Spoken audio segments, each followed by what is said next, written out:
Kidlat News Updates. Mga balita ngayon, umano'y hindi pagkakasundo sa hanay ng Philippine Army, mariing pinabulaana. Petisyon ng guro sa issue ng Senate quorum, ibinasura ng Korte Suprema. Pre-trial sa impeachment case ni VP Sara, itinakda sa Hunyo 18. Ako po si Cesar Soriano para ihatid ang nangungunang mga balita sa buong kapuluan. Ngayon, Tiniyak ng Philippine Army sa publiko na nananatiling matatag at nagkakaisa ang organisasyon sa gitna ng pahayag ni Senador Panfilo Lacson tungkol sa umano'y namumuong hindi pagkakasundo sa kanilang hanay. Sa isang pahayag, sinabi ni Army Commanding General Lieutenant General Antonio Nafarrete na patuloy nilang inuuna ang kapakanan at moral ng kanilang mga sundalo sa pamamagitan ng iba't ibang mekanismo at programang tumutugon sa kanilang pangangailangan, alalahanin at kapakanan. Binigyang diin din ng hukbo na bilang isang disiplinado at profesional na institusyon, nananatili itong non-partisan at hindi makikialam sa anumang gawaing pampolitika. Iginiit nito ang matibay na paninindigan sa mga demokratikong prinsipyo at sa tuntunin ng batas.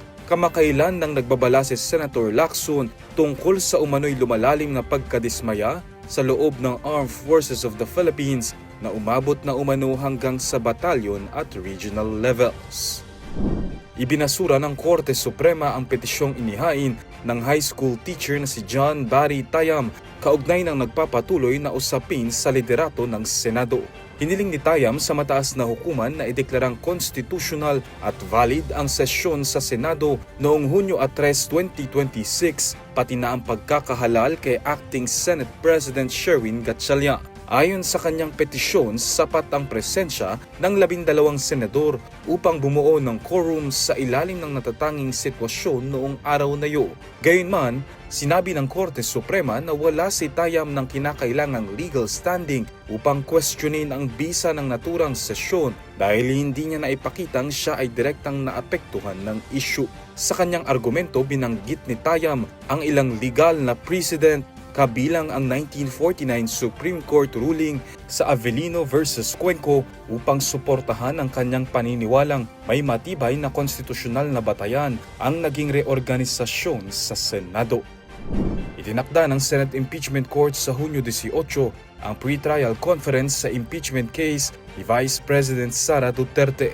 Sa abisong pirmado ni Acting Senate President at Presiding Officer Sherwin Gatchalian, inatasan ng kampo ni Duterte at ang House Prosecution Panel na humarap alas 9 ng umaga sa Senado. Tatalakayin sa pre-trial ang mga ebidensya, testigo, mga isyung dapat pagkaisahan ng magkabilang panig at schedule ng paglilitis. Inaatasan din ng prosecution at defense panels na isumite ang kanilang pre-trial briefs hanggang Hunyo 15. Hindi papayagang dumalo ang media at publiko sa naturang pagdinig.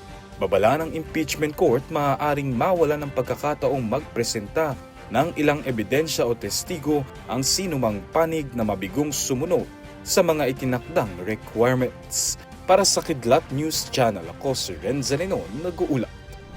ako po si Cesar Soriano kasama nyo sa bawat pagputo ng balita.